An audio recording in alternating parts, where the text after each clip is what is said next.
અમદાવાદના સાબરમતી વિસ્તારમાં parcel bomb કેસમાં 2 આરોપીની ધરપકડ કરવામાં આવી છે। ઝોન 2 એલસીબીની ટીમને એક મોટી સફળતા મળી છે। જે મુખ્ય આરોપી છે રૂપેણ બારોટ અને રોહનની ધરપકડ કરવામાં આવી છે। ત્રાગડ વિસ્તારમાં બંને આરોપીઓનો ક્રેટા કારમાંથી ધરપકડ કરવામાં આવી છે। આરોપીઓ પાસેથી 2 બોમ્બ, હથિયાર અને કારતૂસ પણ મળી આવ્યા છે। ગઈકાલે એક પાર્સલમાં બ્લાસ્ટ થયો હતો, જે બેટરી હતી તેમાં બ્લાસ્ટ થયો હતો અને હવે આ જ અંગે જે 2 જેટલા આરોપીઓ છે તેમની ધરપકડ કરવામાં આવી છે।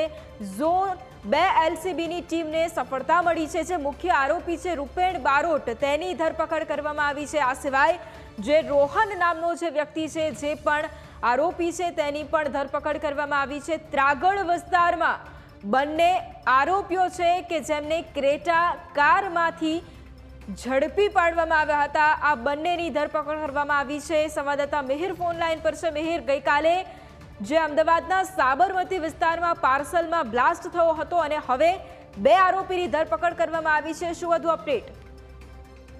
સાબરમતી વિસ્તારમાં જે પાર્સલ જે બોમ્બ પડ્યો હતો અને જે બ્લાસ્ટ થયો હતો તે મામલે ઝોન 2 એલસીબી સ્ક્વોડને સફળતા મળી છે અને જે મુખ્ય આરોપી હતો કે જે રૂપેણ બારોટ અને રોહન ની ધરપકડ છે તે કરવામાં આવી છે। ત્રાગડ વિસ્તારમાંથી આ બંને પસાર થઈ રહ્યા હતા જે ક્રેટા ગાડીમાં, અને માહિતી મળતાની સાથે ઝોન 2 એલસીબીની ટીમે આ બંનેની ધરપકડ છે તે કરવામાં આવી છે। આરોપીઓ પાસેથી 2 બોમ્બ, હથિયાર અને કારતૂસ પણ મળી આવ્યા છે। જો કે અગાઉ ગઈકાલે પણ 2 આરોપીની આમાં ધરપકડ છે તે થઈ ચૂકી છે। એટલે જે આના ત્યાંથી જે મુખ્ય આરોપી છે રૂપેણ બારોટના ત્યાંથી ઘરે તપાસ કરતા જે બોમ્બ બનાવવા માટેનું આખી સામગ્રી છે, જેમાં 3 કારતૂસ અને અલગ અલગ જે આખી ફેક્ટરી ટાઈપનું તેને બનાવ્યું હોવાનું સામે આવ્યું છે। અને આ આખું પારિવારિક ઝઘડા અને જે છૂટાછેડાને લઈને આ માથાકૂટ ચાલતી હતી, તેની અદાવતમાં આ આખું પાર્સલ બ્લાસ્ટ છે તે કરવામાં આવ્યું હતું। એટલે હાલ તો સાબરમતી પોલીસે આ બંને લોકોની ધરપકડ છે તે કરી છે। એટલે આ કેસમાં જે તમામ 4 આરોપીઓ હતા તેની ધરપકડ છે હવે થઈ ચૂકી છે અને જે કોનો શું મુખ્ય કઈ રીતનો રોલ છે તેને લઈને હવે તપાસ જે છે તે શરૂ કરી છે। પરંતુ આ બ્લાસ્ટ બનાવવાનું, પ્લાન કરવાનું આ બધું જ કામ રૂપેણ બારોટનું હતું। એટલે હાલ તેની પૂછતાછ છે તે કરવામાં આવી છે। તે અમદાવાદ બહાર ભાગવાનો પ્રયાસ કરી રહ્યો હતો, પરંતુ ઝોન 2 એલસીબી સ્ક્વોડને માહિતી મળતાની સાથે તેને ક્રેટા ગાડીમાં તેની ધરપકડ છે તે કરી દેવામાં આવી છે। હાલ તેની પૂછતાછ છે તે ચાલી રહી છે। બિલકુલ, મિહિર સાથે એ પણ જાણવા માંગીશું, ગઈકાલે જ્યારે આ સમગ્ર ઘટના બની હતી અને જે 2 જેટલા વ્યક્તિઓ ઇજાગ્રસ્ત થયા હતા ગંભીર રીતે, તેમને લઈને અત્યારે શું અપડેટ મળી રહી છે? કારણ કે હવે આરોપીઓ પણ ઝડપાઈ ચૂક્યા છે, એટલે ફરી એક વખત તેના વિશે જાણવા માંગીશું। વૈભવી, આ આખી જે ઘટના છે સાબરમતીના શિવમ રો હાઉસ પાસેની, કે જ્યાં આગળ જે પાર્સલ છે કે જે આવ્યું હતું અને તે પાર્સલ ખોલતાની સાથે જ એક ગંભીર ઈજા પહોંચી હતી।